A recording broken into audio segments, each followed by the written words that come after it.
dice Jehová, el Padre, me poseía. Me poseía en el principio de su camino.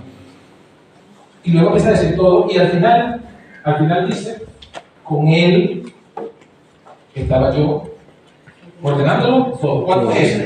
Con él, el Padre, ¿no? Uno. ¿Estaba quién?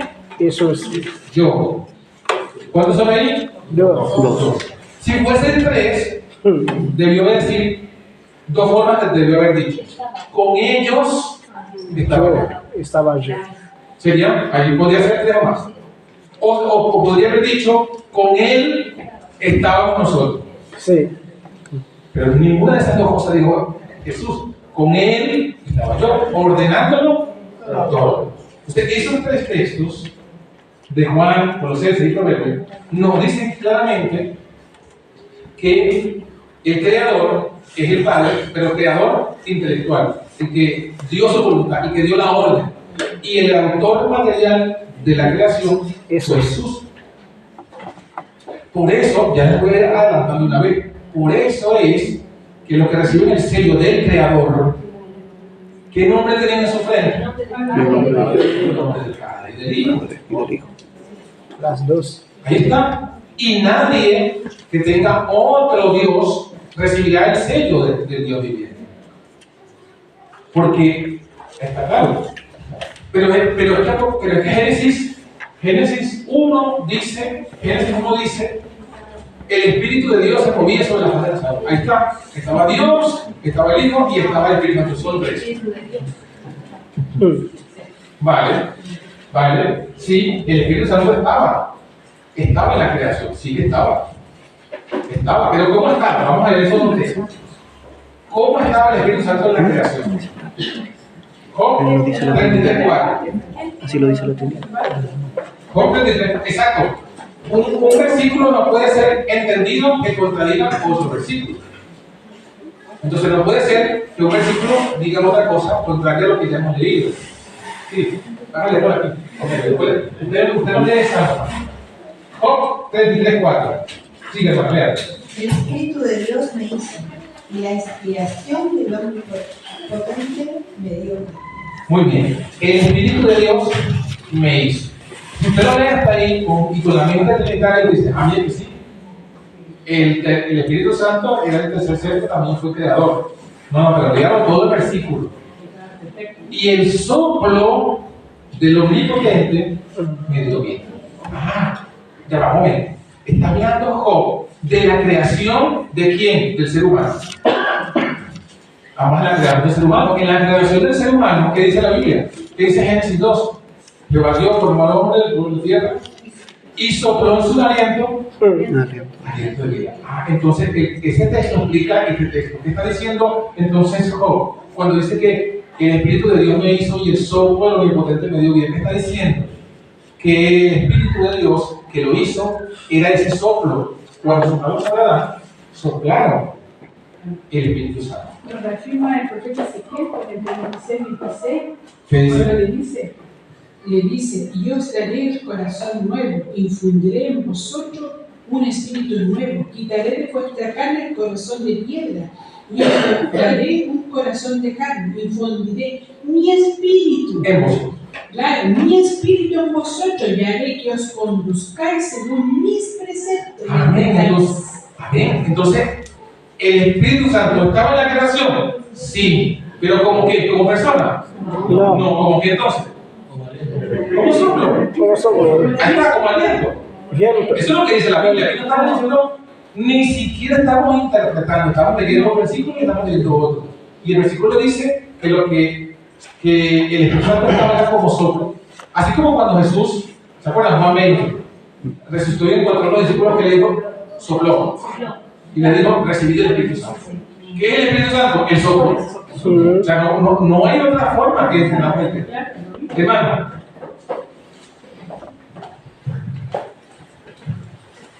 Bien, concerniente a lo que usted menciona en realidad de ese versículo en específico, hermano, la palabra en hebreo es beruaj, ¿ya?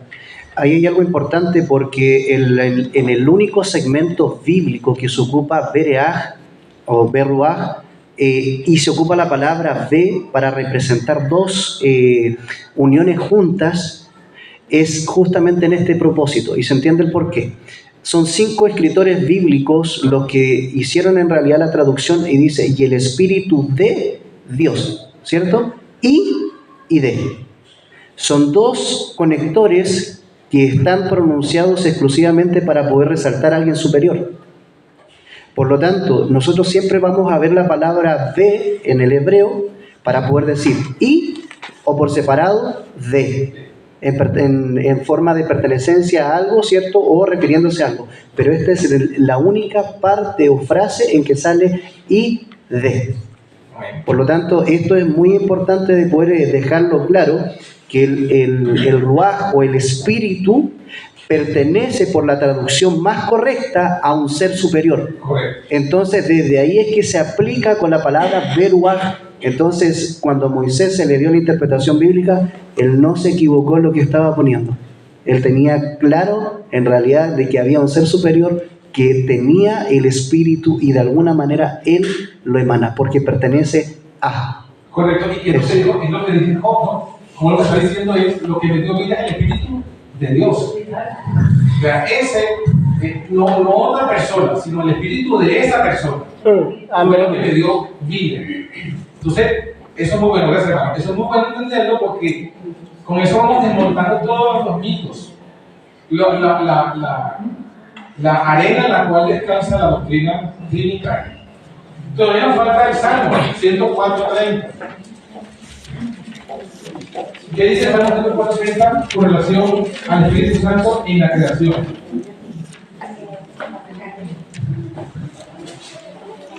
Me envías el Espíritu con crear y renuevas la faz de la tierra. Entonces, ¿qué es lo que se envía? Como lo dice el hermano, ¿no? Está hablando tanto en Génesis como en Job, como en Salmo, está hablando en esa oración. No hablemos en hebreo, vamos a hablar en castellano. En esa oración hay un sujeto y hay un predicado. ¿Quién es el sujeto? Cuando dice el Espíritu de Dios se movía, ¿quién es el sujeto? Dios. ¿Y qué es lo demás? El predicado. Es cuando dice el Espíritu de Dios, quiere decir que algo que le pertenece al sujeto se movía. No está hablando de otro ser. Cuando dice el soplo del omnipotente, ¿quién es el sujeto? Dios. El omnipotente, Jehová. Y lo demás es algo que le pertenece a ese sujeto. Lo mismo aquí, envías tu espíritu. ¿Quién envía? El tú, que es Jehová. ¿Y qué envía? El espíritu de él. No envía a otro ser. Entonces, la única forma de que entendamos, o sea, de que aceptemos que en la creación estaba un tercer ser llamado Espíritu Santo, es que seamos no tuertos, ciegos a lo que está escrito, ya sea en hebreo o hasta en el mismo español. Está claramente, si lo leemos como debemos leerlo, no se puede llegar a otra conclusión. La simple lectura nos dice que estaba, pero no estaba, o sea, que el Espíritu Santo estaba en la creación, pero no estaba como un ser o como una persona, sino como la parte interna de la naturaleza, el soplo del Creador. Ahí es que estaba, en ese contexto sí estaba el Espíritu Santo. Entonces, conclusión, todo fue creado por la voluntad del Padre a través de las manos de Dios. Eso es lo que dice y soplando el espíritu de ambos. Eso es lo que dice la Escritura. Entonces, cuando el sábado nos apunta al Creador, ¿a quién nos está apuntando? Al Padre y al Hijo. No nos está apuntando a un tercer Dios o un tercer ser, no nos está apuntando a eso. Y si yo, cuando dice el mandamiento, el sábado, este día que estamos hoy, ¿para quién es? ¿Para quién? Para Jehová, tu Dios. Porque fue el que creó. Entonces, ¿para quién es el sábado? Según lo que hemos estudiado hasta ahora. Para el Padre y el Hijo. Pero si usted agarra el sábado y también se lo ofrece al Espíritu Santo, ¿está haciendo bien? No. Ojo, el Espíritu Santo existe, sí existe, El Espíritu Santo es de Dios, sí es de Dios. Pero si yo convierto eso que existe en otro Dios, estoy haciendo un ídolo.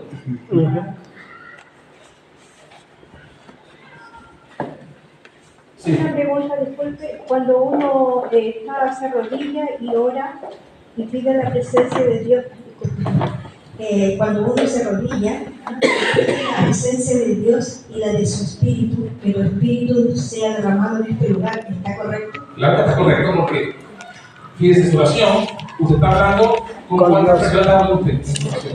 Así como lo he escrito, en esa oración que usted ha escrito, ¿con quién está hablando? Con el Padre. Entonces está bien, porque Jesús dijo, todo lo que pidieres, lo pedís al Padre. En mi nombre, pero ¿a quién se lo pide? Y el día de saquemos el Espíritu al Padre. Ahora si usted dice, Espíritu Santo, ven a mí, ¿con quién está usted hablando? Está mal. Usted pretende hablar con el Espíritu Sí, Santo. vea, Pero el Espíritu no es nada, no es ser. Entonces no te puede oír. Y tú estás siendo rebelde a lo que Jesús enseñó, porque Jesús dijo, pídale a mi Padre, no me lo pida al Espíritu Santo, pídale al Padre. Entonces, ¿qué va a pasar en este caso? La famosa visión que muchos han leído del primer escrito. Entonces, aparece otro por allí, se hace pasar por el Espíritu Santo y responde esa oración, pero lo que te da es el Espíritu de Él. Sí. ¿Sí, hermano? En realidad, concerniente a lo que menciona la hermana, Judas 1:20 dice, pero vosotros, amados, edificados sobre vuestra santísima fe, orando en el Espíritu Santo y no al Espíritu Santo. Muy bien, gracias. Exactamente. Orando en el Espíritu y no el Espíritu Santo. Vamos a seguir a la siguiente lámina entonces. Bueno, además del sábado decirnos que, que nos señala el Creador, y ya dijimos que ese es el sello, ¿no? Y así como leímos que cuando el papado cambió el día, le quitó el sello a la ley, ¿qué creen ustedes que ha pasado con el sello cuando algunos en lugar no han cambiado el día, pero han cambiado al Creador? ¿Qué ha pasado con el sábado? Han hecho lo mismo, han quitado el sello. Pero además de eso, el sábado también nos enseña que Dios es uno, un ser. El mandamiento, ya lo hemos leído. Conclusiones. ¿Qué dice el mandamiento? Tu Dios, Jehová, tu Dios, no Jehová, tus dioses. El mandamiento dice que en 6 días hizo. No dice en 6 días hicieron. El mandamiento dice que reposó en el 7º día. No dice que reposara. Y el mandamiento dice que Jehová bendijo y no dice que bendijeron. ¿Qué significa? Todos los verbos del mandamiento están en singular, no están en plural. Entonces, el mismo mandamiento te dice que no hay tal cosa como un Dios plural.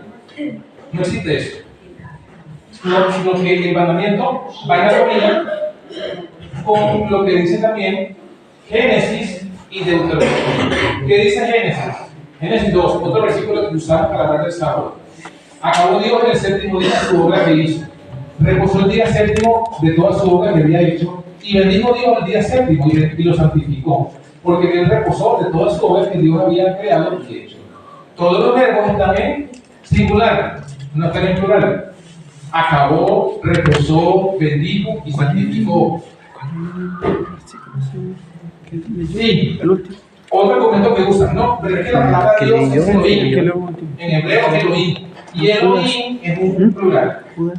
Entonces, yo he escuchado predicadores que dicen, bueno, es que debería el versículo decir, en el principio, los dioses hizo que los cielos y la tierra. Y con eso dicen, ahí está, la evidencia de la Trinidad. Ya, pero es un mal uso o un mal entendimiento de la palabra Elohim. Porque aunque Elohim es plural, los verbos están en qué? En singular. Si usted va a hablar de varias personas, que puede ser que estén unidas, pero si usted va a hablar de varias personas que están unidas, igual los verbos tienen que ir en plural. Entonces, el hecho de que los verbos cuando se habla de Elohim, están en singular. ¿Qué es lo que significa? Bueno, lo que han entendido o lo que han dicho los estudiosos, aún siendo trinitarios, ellos reconocen que eso no es una prueba de Trinidad, que eso simplemente es lo que llamo yo un plural de majestad, de grandeza, no un plural de personas. Entonces, lo que quieren decir, no, es que Elohim es un plural de personas, están haciendo dos cosas. Pueden estar haciendo dos cosas. O están en ignorancia y están hablando por hablar sin saber lo que hablan. Serían inocentes, ignorantes pero inocentes. O, lo más terrible, están engañando. Están engañando. Porque si usted es un pastor y usted es un teólogo y usted dice, no, es que Elohim está en plural y significa Dios, usted no puede ser que usted no sepa porque usted estudia teología. Entonces usted está engañando descaradamente. Entonces es terrible eso.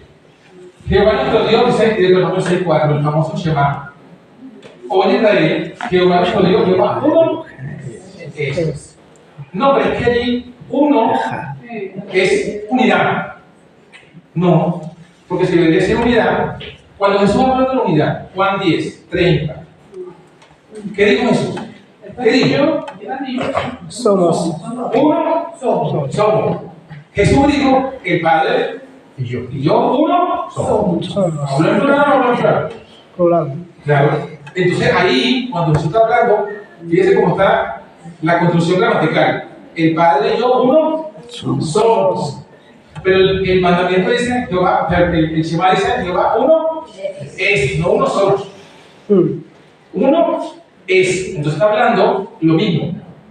Aquí está hablando, el verbo en singular define que está hablando de una persona, que está hablando del Padre. Cuando Jesús dice el Padre y yo somos uno, no dice, ayer en Juan 10:30, Jesús no dice yo y el Padre somos un Dios.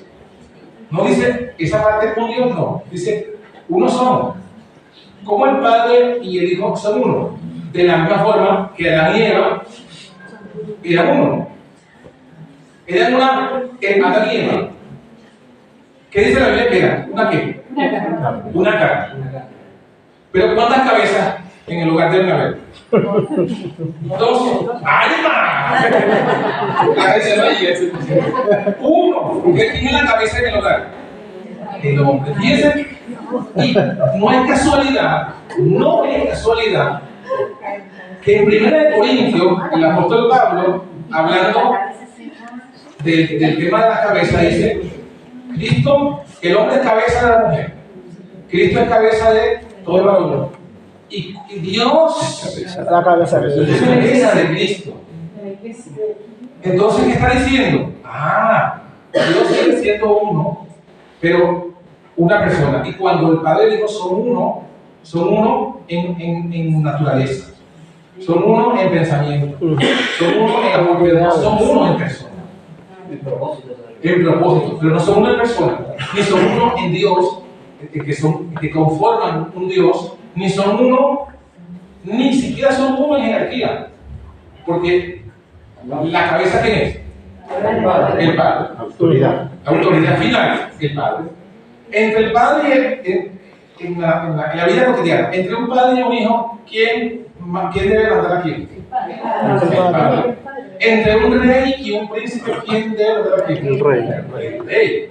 Todas esas palabras están en la Biblia para que lo entendamos, la posición de cada quien. Y no nos confundamos. Bueno, Efesios dice que un Dios Padre existe, o sea que el único Dios es el Padre.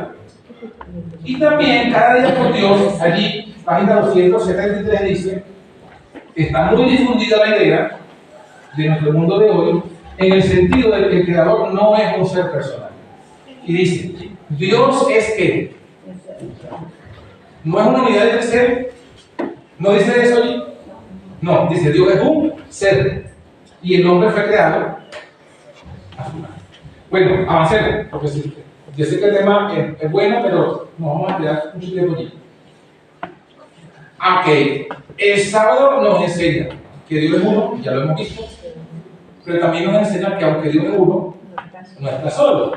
Porque Génesis 1 dice En el principio creó Dios los cielos y la tierra estaba desordenada y vacía, las tinieblas estaban sobre la faz del abismo, y el Espíritu de Dios se movía sobre las otras aguas.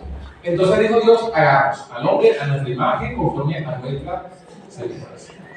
Entonces, sí, es verdad que allí está el Padre, que allí está el Espíritu Santo y que está el Hijo. Pero si mira otro texto, allí también nos dice, ya lo hemos visto, que el Espíritu que está es de Dios, no es otro ser. Y cuando dice hagamos, que está en plural, ¿a quién se lo dice Dios? No se lo dice el Espíritu Santo. ¿Por qué no?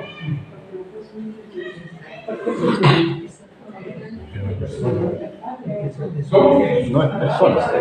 Ajá, no sé. ¿Qué otra cosa podemos ver de ahí? ¿Cómo sabemos de ahí que no es, que Dios no se lo está diciendo al Espíritu Santo? ¿Qué vemos allí en el texto que nos evidencia que no se lo pudo haber dicho al Espíritu Santo? Dios dijo, hagamos. A nuestra imagen. Hagamos al hombre a nuestra imagen. Se lo dijo Dios a alguien que tiene que tener una imagen, una semejanza, una forma. ¿Tiene el Espíritu Santo forma y semejanza? No tiene. Entonces Dios no le pudo haber dicho al Espíritu, hagamos al hombre a nuestra imagen, cuando el Espíritu no tiene imagen.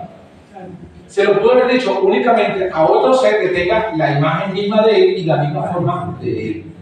Se lo dijo a su hijo. Pero fíjense, se lo dijo a su hijo. Entonces, cuando Dios creó al hombre, ahí también se evidencia lo que ya vimos hace rato de el colaborador. Lo que vimos hace rato de el autor intelectual y el autor material, el creador intelectual y el creador material. La voluntad de quién se está expresando aquí. El Padre. Dijo Dios. ¿Quién tomó la iniciativa? Dios. ¿Y a quién invitó a hacer? Jesús. El Hijo. ¿Y quién hizo? El Hijo. Entonces ahí también se está viendo lo mismo. El Padre es el autor, ¿cierto? Hay un respaldo de eso, donde lo dice ahí en Juan 22, 17, dice el Jesús después que resucitó. La primera que, ¿no es cierto?, sabemos nosotros por el apóstol Juan, dice, deja de tocarme, le dice a María, que todavía no he subido al Padre. O sea, él reconoce que a él tiene que ir. Correcto, que la autoridad final. Pero vete, mis hermanos, dile, suba a mi Padre, vuestro Padre. Le está enseñando también, porque si no lo entendía. A vuestro Padre, a mi Dios. Tremendo, porque Jesús está reconociendo que su Padre está sobre todo, sobre él mismo, y que él tiene el poder y la potestad, como dice, y que el Padre es Dios de él también. Amén. Y Dios. Muy bien, gracias por ese versículo. Muy bien, entonces, y otro versículo que menciona también a los que acompañan al Padre. Bueno, Mateo 28. Bautizándolos en el nombre del Padre, del Hijo y del Espíritu Santo. Ahí está el Padre, está el Hijo y está el Espíritu Santo. Pero el Espíritu Santo, ¿qué es? Ya lo hemos visto. De Dios. Segunda de Corintios 13. La gracia del Señor Jesucristo, el amor de Dios y la participación del Espíritu Santo sea por todos nosotros. Esto es muy parecido a Mateo 28. No hay problema con eso, porque en estos dos versículos solo mencionan que está el Padre, que está el Hijo y que está el Espíritu Santo, pero no dice, y estos tres son Dios. No dice eso. 1 Corintios 2:11.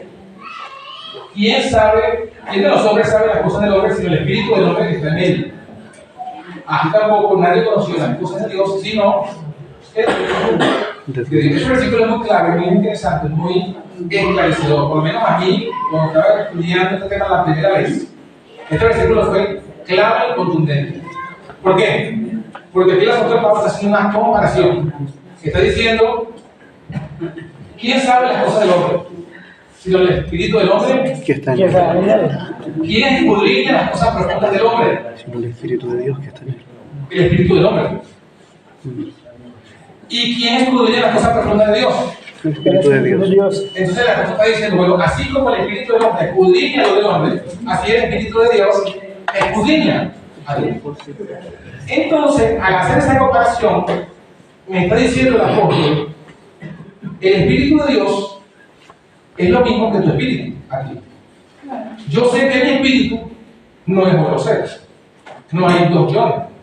Hay un solo John y el espíritu de John. Si yo entiendo eso, entonces yo entiendo que el espíritu de Dios también es la parte interna de Dios, no es otro ser. Por eso es que este texto es muy claro, 1 Corintios 2:11. Gálatas 4:6, porque sois hijos, Dios envió.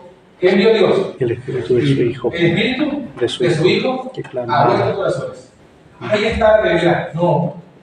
Sí, se menciona a Dios, se menciona al Espíritu y se menciona al Hijo. Pero leamos bien. Se menciona al Espíritu como ¿qué? Como el Espíritu de su Hijo. No como otro, si es lo mismo que estamos hablando. Está la palabra de, que estoy diciendo, ¿quién es el sujeto? El Hijo.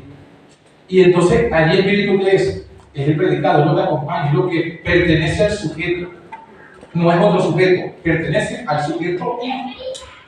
El Espíritu de su Hijo a vuestros corazones y el cual clama Abba Padre. ¿Qué quiere decir eso? Que el Espíritu de su Hijo, del Hijo de Dios, en nosotros nos hace a nosotros clamar a Dios por Padre. Nos inspira las oraciones, nos inspira el clamor y nos hace sentir que somos realmente hijos de Dios. Como dice también hermanos, ¿no? El Espíritu de Dios testifica a vuestro espíritu y con vuestro espíritu de que sois hijos de Dios. Bueno, por esos textos Dios es uno. Dios es uno, es el Padre. Pero no está solo, en su obra aparece el Hijo como el colaborador y el Espíritu como el soplo, como el poder con el cual ambos crean. Que es lo que ya vimos hace rato. Vamos a la siguiente. Todo esto nos muestra el sábado. Y cuando entendemos esto, entonces ahora sí podemos entender cuál es el verdadero trío celestial. Un Dios, el Padre. Un Señor, el Hijo. Y un Espíritu. Pero el Espíritu que es el Espíritu Santo, que es el Espíritu de Dios y que es el mismo Espíritu de su Hijo.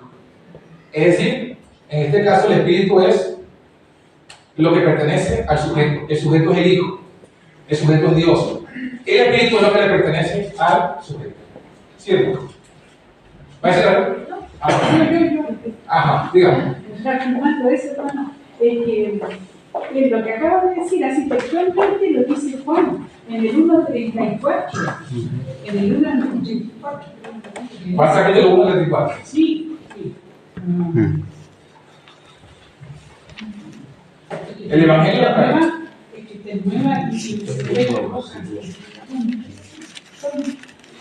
No, es que la mía es otra versión. Sí, es la versión. Juan 1:34. Pues sí.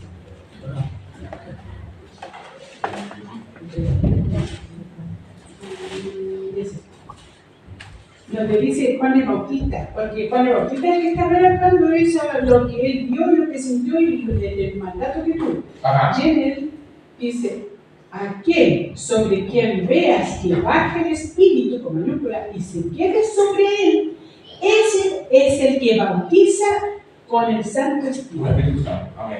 Con el del Padre, o sea, él manda que a quien ya, él dijo, recibiendo a Cristo, ¿no es cierto?, asistiendo, recibe a Cristo. Sí, dice del Padre. Y es muy bueno, hermano, gracias por ese texto, porque fíjate lo que dice. El que me envió a bautizar, estamos leyendo en mi versión es 33. En mi versión es 33, hermano. Sí. Sí, también. Oye, en su versión es 34, pero en la mía es la 33. Así que búsquenlo por allí. ¿Qué dice? Yo no le conocía, pero el que me envió a bautizar con agua me dijo: sobre quien veas descender el Espíritu Santo. Yo les pregunto: ¿el Espíritu Santo se puede ver o no se puede ver? No, por eso No se puede ver. ¿Y cómo Juan dice que lo vio? En forma de paloma, en forma de lengua de fuego también bajó. Pero entonces repito, ¿se puede ver o no se puede ver? ¿Se puede Manifestación ver? hay. Sí, porque dice la Biblia que Juan lo vio. Y no fue una visión, ojo. Lo que Juan vio aquí no fue una visión, fue algo real. Lo vio con el ojo. Entonces, si alguien nos puede decir si el Espíritu Santo es un ser o no, Es Juan. Porque él lo vio. Ahora, ¿qué vio Juan? Porque él dice que lo vio. ¿Qué vio Juan? Él vio una paloma. En la Biblia dice, él vio el Espíritu de Dios que tomó una forma como de paloma. O sea, no fue una paloma real, sino que él vio algo que tomó la forma de una paloma. Y él dijo, ese es el Espíritu Santo. Pero la Biblia no lo especifica claramente. Pero en los testimonios, ustedes saben, ya lo han leído, seguro que no han leído, decía a toda la gente, excepto a Jesús, dice que fue lo que Juan vio. ¿Qué fue lo que Juan vio? Dice que la gloria de Dios se abrió en los cielos, esa luz de gloria descendió del cielo, tomó la forma de una paloma y descendió sobre Cristo. Cuando leemos eso y recordamos esto, entonces ¿qué fue lo que vio Juan? La gloria de Dios, la gloria del Padre que descendió y tomó forma de paloma. Eso fue lo que Juan vio. Y Juan, cuando declaró de eso, yo vi al Espíritu Santo. Entonces, conclusión, ¿qué es el Espíritu Santo? La gloria de Dios. La gloria de Dios. Y otra. Pero lo que vio fue eso, y ese es el Espíritu Santo. Entonces, no se puede llegar a otra conclusión. Amén. No se puede llegar a otra conclusión, ¿sí, hermano? En Isaías 11:2 dice, y reposará sobre él el espíritu de Jehová, espíritu de sabiduría, de inteligencia, espíritu de consejo, de poder, espíritu de conocimiento y de temor de Jehová. Es la característica del espíritu. Amén. Ahí están los 7 espíritus.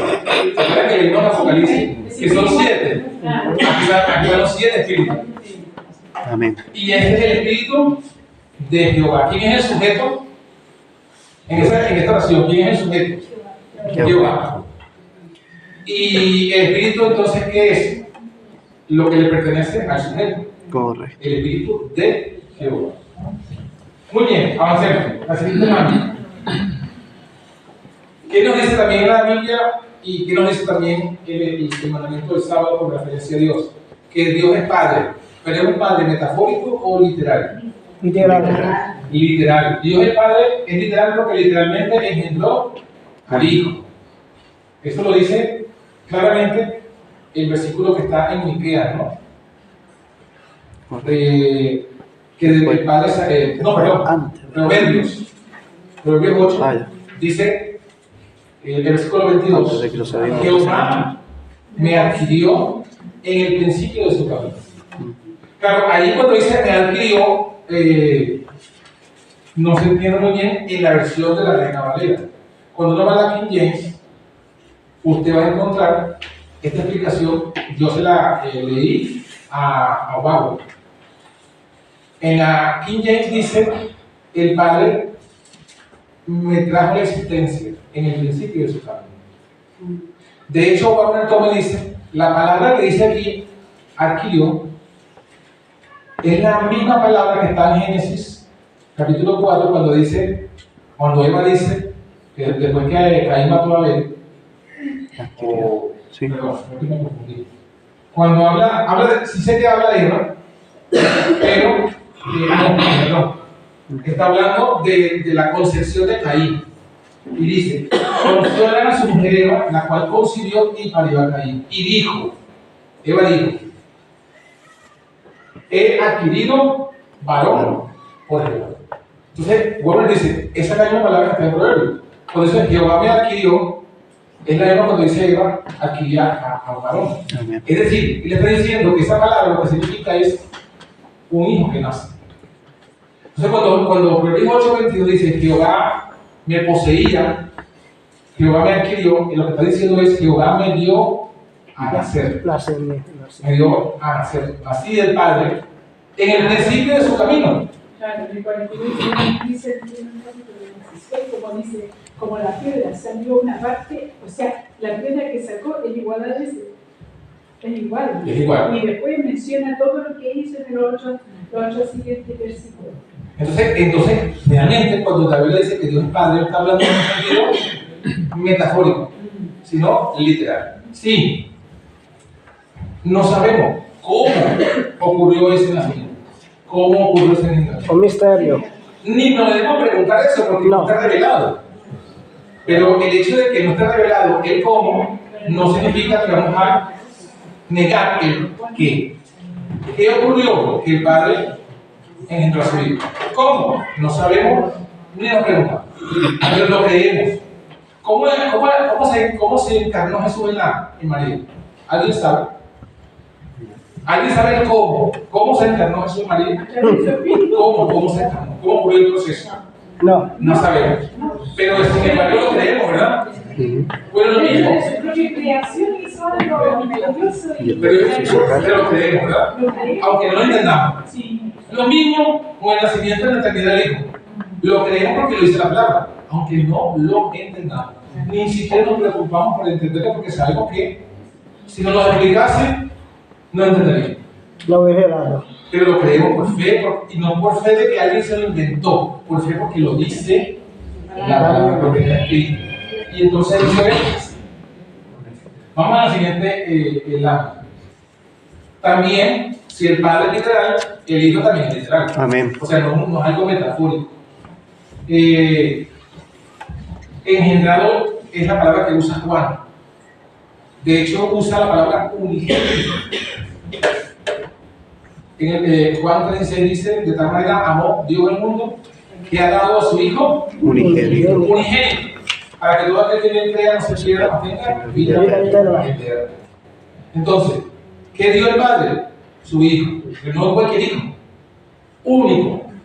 La palabra unigénito significa único, engendrado. No hay otro que haya sido engendrado. No hay otro hijo de Dios, no hay un hermano de Jesús, no hay otro ser que sea igual a Dios como Jesús. Es el único. Por eso es que el énfasis es el único colaborador del Padre. Es hijo, nació en los días de la eternidad. Ya dijimos que es el colaborador del Padre, por los 8, 22 y 30.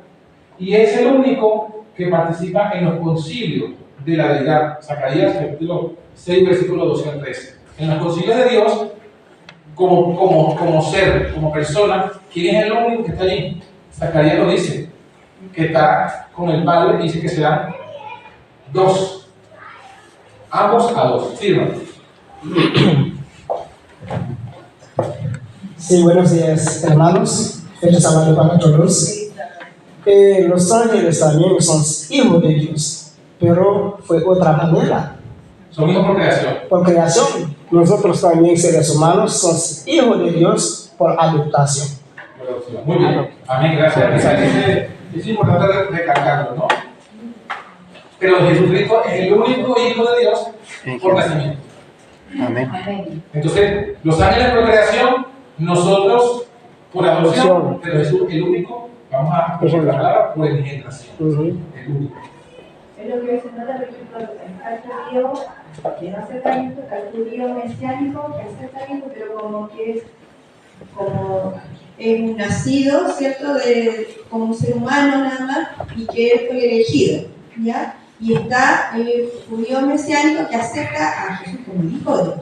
Entonces hay tres tipos de judíos en cuanto al concepto del Hijo de Dios, y está muy fuerte. Dentro de lo que es la escuela de teología hebraica, se acepta más a Jesús como el Mesías elegido, que fue un ser humano que tuvo la capacidad de vivir sin el pecado y fue elegido, pero no se habla de que sea literalmente el Hijo de Dios. Correcto, eso es algo que todavía conserva desde la época de Jesucristo. ¿Se acuerdan lo que dijimos ayer, no? Cuando hablamos de Caifás ante Pilato, que fue lo que dijo Caifás. Según nuestra ley debe morir, porque se hizo a sí mismo hijo de Dios. Textualmente dice el texto, Juan 19. Se hizo a sí mismo hijo de Dios. Entonces, ¿qué es lo que ellos no aceptaron? Que Jesús era el Hijo. Y eso hasta el día de hoy.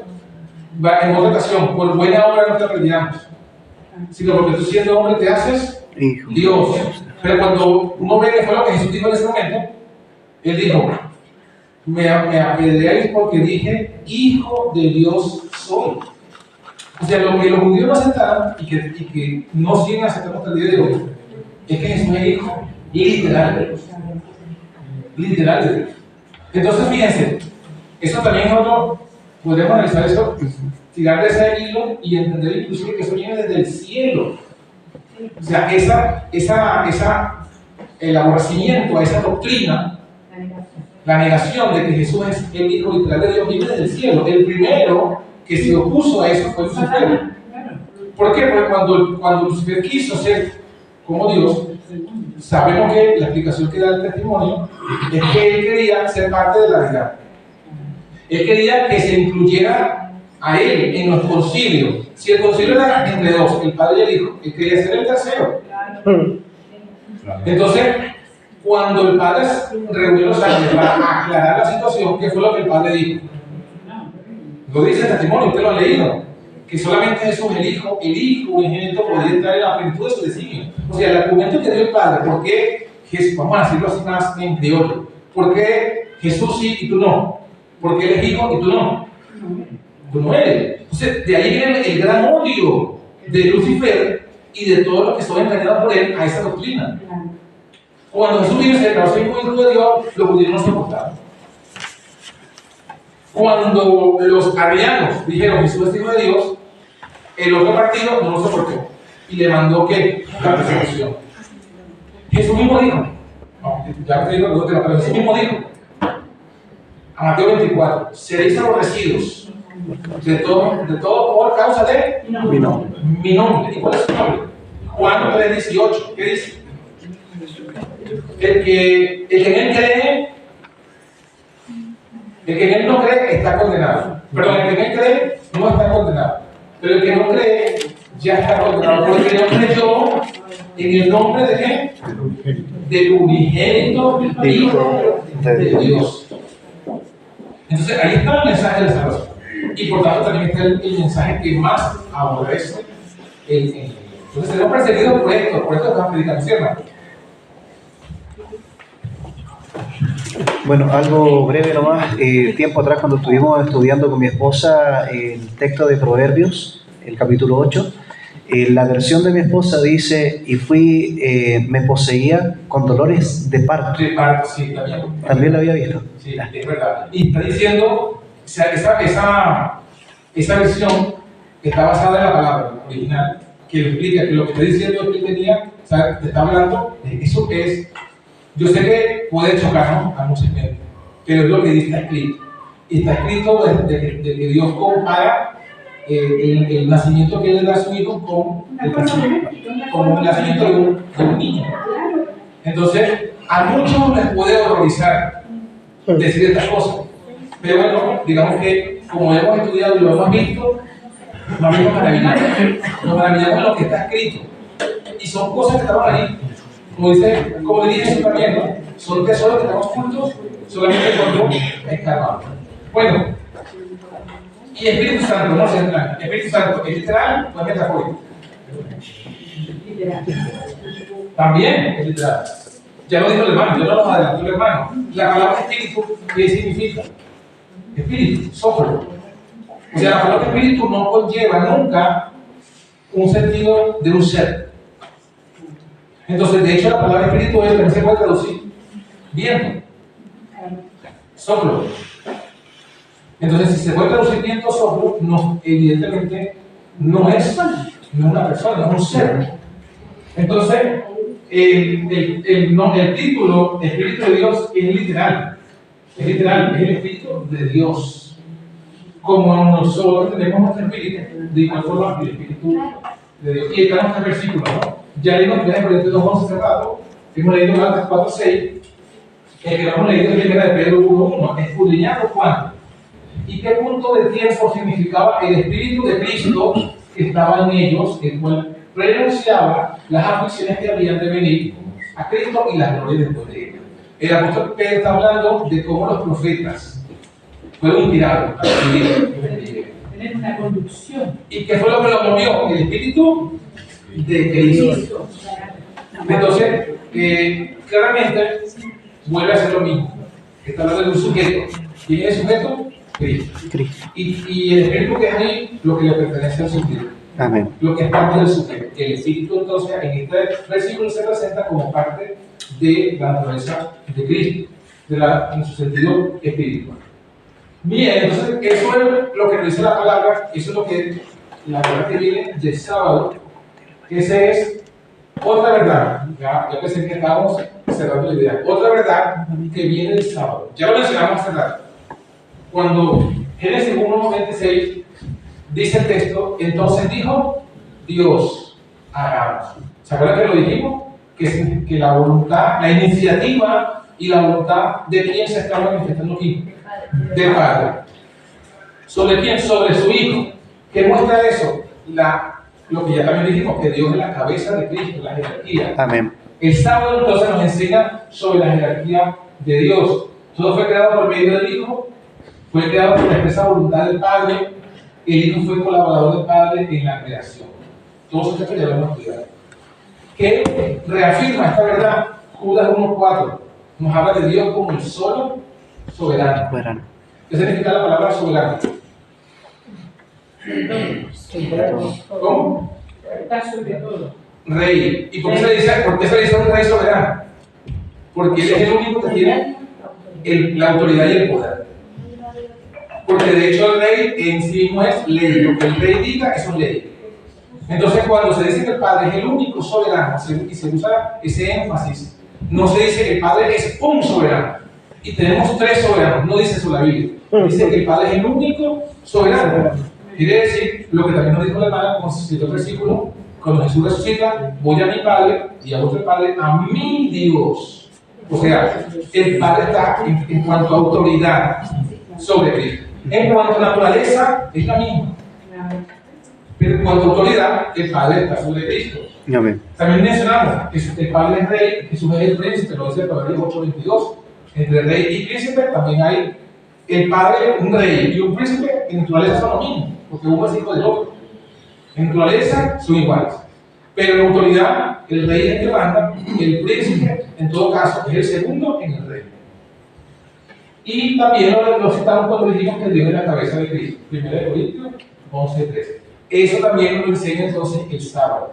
Fíjense entonces, si usted va anotando todo lo que nos muestra el sábado de la creación de Dios, entonces usted se tiene que preguntar, entonces, ¿qué sábado guardábamos antes cuando éramos trinitarios? Ninguno. Le hemos quitado el sello al sábado. Estábamos adorando a otro Dios en sábado. Vamos a ir al siguiente lámina, a ver qué nos queda allí. El sábado nos enseña, gracias, el sábado nos enseña que Dios tiene cuerpo y forma. Ya lo vimos en Génesis 1:26. Cuando Dios dijo hagamos, que también, que iba allí incluido, que iba incluido en ese hagamos.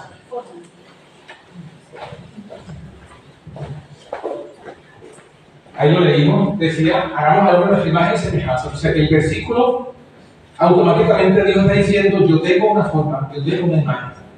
Mi hijo también, y el hombre va a ser creado así. ¿Por qué usted tiene dos ojos y no tres? Porque Dios tiene dos ojos. ¿Por qué tú tienes dos manos y no tres manos? Porque así es Dios. Por eso es que inclusive, paréntesis aquí que no está incluido, pero a modo de curiosidad. Qué casualidad que las películas que hablan de extraterrestres, ¿cómo presentan a los otros seres de otros lugares? Con cosas horribles, que deforman lo que realmente Dios y las criaturas que Dios ha creado. De hecho, claro, la Biblia no lo dice, pero ustedes han leído el testimonio, cuando la Biblia habla de los seres de otros planetas, dice que son iguales a nosotros. Claro, más hermosos, pero son iguales que nosotros. Ellos no han pecado, pero son iguales en forma, en semejanza. Entonces, todas estas cosas que se hablan de los supuestos extraterrestres, inclusive que se descubrió hace poco, supuesta en México, tienen como objetivo hasta en eso, deformar la imagen de Dios, distorsionar la mente, ¿cómo es? Porque el diablo no hace nada por casualidad. Dios se sienta, dice Daniel 7:9 y Apocalipsis 4 que lo leímos, ¿verdad? En el trono había uno sentado. Dios tiene espalda y rostro, eso le dijo Dios a Moisés. Que Moisés le dijo, muéstrame tu rostro, y Dios le dijo, no te lo mostraré, porque si yo muero, pero te mostraré mis espaldas. Pasó su gloria, puso su mano, dice el texto, en una peña lo cubrió, y lo que pudo ver fue sus espaldas. Entonces todo eso no fue una visión de un sueño, sino que fue algo que vio en la realidad. Y él la dejó también. Pues, primero el escrito dice: vi un trono y sobre él se sentaban el Padre y el Hijo. Qué raro que no se sentaban tres, sino dos. Me fijé en el rostro de Jesús y admiré a su hermosa persona. No pude contemplar la persona del Padre porque le cubría una nube de gloriosa luz. Y esa nube de gloriosa luz, ¿qué es? La gloria, el Espíritu. ¿Y qué es? ¿Qué dijimos que es? El Espíritu Santo. Pregunté a Jesús si su padre tenía forma como él. ¿Por qué ella preguntó eso? ¿Ustedes han preguntado por qué ella preguntó eso? Porque ella fue, no, es que ella, acuérdense que ella era, ¿de qué iglesia era antes? Metodista. Metodista. Ella vino de esa iglesia. Tenía preconceptos. ¿Saben por qué ahora está aclaratorio? Porque otro argumento falso es que no, es que los pioneros y el White eran antitrinitarios porque así era la iglesia en la que ellos venían. Ellos trajeron esos errores de allí, pero después entendieron la verdad. Falso, es otro mentira. ¿Por qué? El White era metodista. Guillermo Miller era bautista. José Bates era bautista. Antes. ¿Y qué pasa con los metodistas? Los metodistas son trinitarios. O sea que el White, en su primera iglesia, ¿qué aprendió? La Trinidad. De hecho, usted busca en internet los fundamentos de las doctrinas de los metodistas de la época de Ellen White, y ellos definieron, por definición, dice: Dios no tiene cuerpo ni partes. Es la definición del credo metodista, que es el mismo credo de los protestantes. Dios no tiene ni forma ni partes.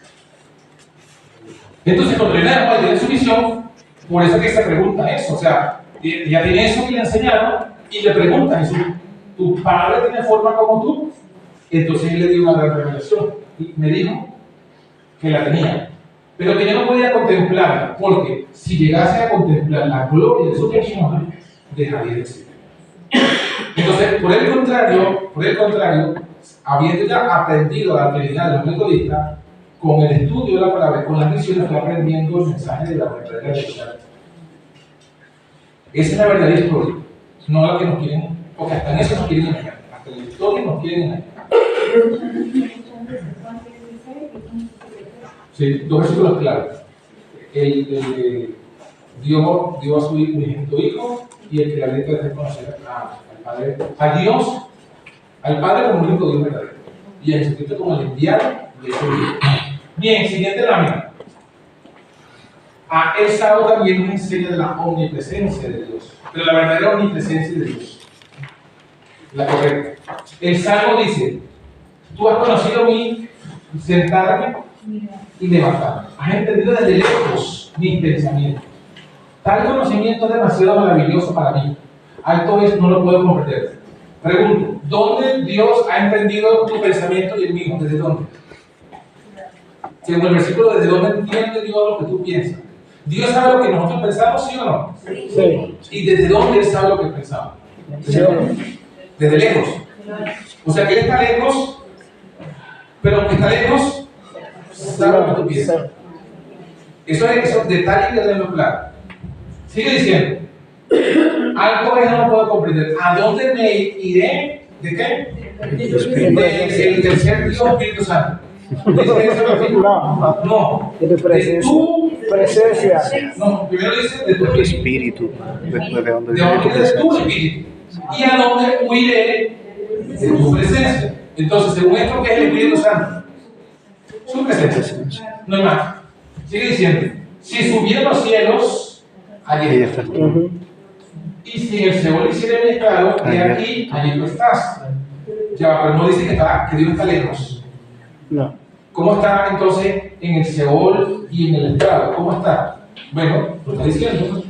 Su espíritu es su presencia. Entonces, ¿cómo está Dios en todas partes? Por medio de su espíritu. Su espíritu no es el mismo, sino su presencia. Amén. Sigue diciendo: si tomare las alas del alba y habitar en el extremo del mar, allí me guiará, ¿qué cosa? ¿Qué me guiará? Tu espíritu. No, ¿qué dice el texto? A tu mano. Tu mano. Interesante. Entonces, ¿cómo es eso? ¿Será que está hablando en un sentido literal ¿O qué está hablando? ¿Qué dijo Jesús que era el Espíritu Santo? ¿El dedo? ¿No lo dijo? ¿Se acuerdan? En Mateo 12, cuando le dijeron que tú echas los demonios por el espíritu de Beelzebú, de Lucifer. Con el poder del Padre, dice. Entonces él dijo, si yo echo los demonios por el dedo de Dios, entonces él allí comparó el Espíritu Santo con el dedo de Dios. Es lo mismo que hace el Salmo. Está hablando de, el Espíritu dice que lo compara con la mano de Dios. Allí me guiará tu mano y me asirá tu diestra. Porque tú formaste mis entrañas, tú me hiciste en el vientre de mi madre, te alabaré porque formidables, maravillosas son tus obras, estoy maravillado, y mi alma lo sabe muy bien.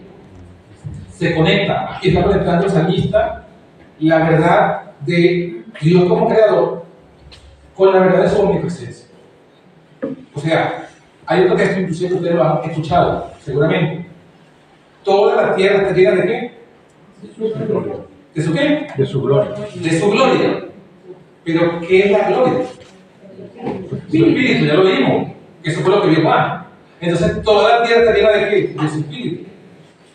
Esa es la omnipresencia de Dios. Y por eso que después en el final, ¿no es cierto?, menciona de que su espíritu se retirará de la tierra y no estará llevados. Exacto. Si se retira, es que los deja sin la presencia, sin su presencia. ¿Tú quieres decir? Los sellados quedan con su carácter y con su espíritu. Exactamente. Bien, siguiente lámina. ¿Qué más nos enseña el sábado? Bueno, todo esto que hemos leído es lo que nos enseña el sábado. Hemos demostrado con la Biblia qué es lo que realmente enseña el sábado. Entonces, hemos comprobado lo que ya leímos al principio que nos dijo el Espíritu de profecía. De todos los mandamientos, dice el ángel, es el único que define al Dios vivo. ¿Se acuerdan que lo leímos? Entonces, comprobamos con todos los versículos que donde se habla de la creación y del sábado, se está mostrando quién es Dios, cómo es Dios. Inclusive, por tanto, por eso entendemos que dice Apocalipsis 14:1 que los 144.000 que recibieron el sello de Dios, que es el sábado, en sus frentes, ¿qué quedó? Porque imagínense un sello, ¿no? Yo soy el ángel sellador, tengo el sello y voy. Sello en la frente. Pero ¿qué hago después que coloco el sello? Quito, ¿no? ¿Y qué queda entonces? La marca. ¿Cuál es la marca que queda en la frente de los que han recibido el sello? Apocalipsis 14:1. Ya lo dijimos. Tenían el nombre de él y de su padre escrito en sus sellos. ¿Por qué? Porque el sábado, que es el sello, trae el conocimiento del Dios verdadero. Y cuando te lo colocas en la frente, te deja escrito el conocimiento del verdadero Dios. Y que sería Juan 17:3. Esta es la vida eterna, que te conozcan a ti, el único Dios verdadero, y a Jesucristo, a quien tú has enviado. En Efesios 4:30 menciona también que el apóstol Pablo menciona de que os será quien está aplicando lo que dice, ¿no es cierto? Vamos a leer Efesios 4:30, donde menciona que fuiste sellado con. Vamos a leer, para que veamos los detalles. Porque yo sé que ese texto lo hemos usado para desmentir que el sábado no, el sábado no es el sello. El sello es el Espíritu Santo. Entonces vamos a leer qué es lo que dice realmente el texto. Sí, sí, puede. Sí.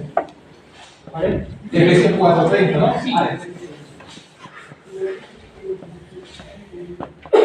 Considerar lo que quiere decir que es el espíritu del sábado el que a nosotros nos va. Porque porque el Señor nos va a hacer totalmente diferente y va a poner en nosotros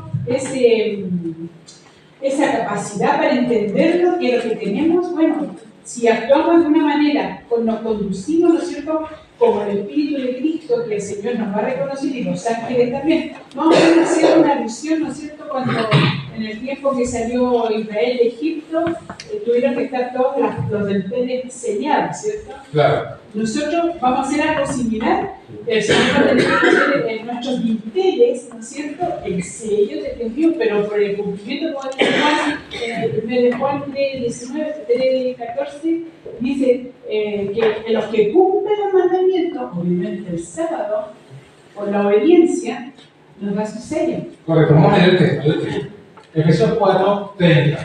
No contristéis al Espíritu Santo de Dios. Para que quede bien claro. Sujeto, Dios. ¿A quién pertenece el Espíritu Santo? A Dios. Entonces, cuando dice no contristéis al Espíritu Santo de Dios, pregunto, ¿quién es el sujeto? Repito, ¿quién es el sujeto? Dios. ¿El verbo cuál es allí? Muy bien. ¿Quién, cuando tenemos oración, tenemos un sujeto y tenemos un verbo, quién se supone que experimenta lo que dice el verbo?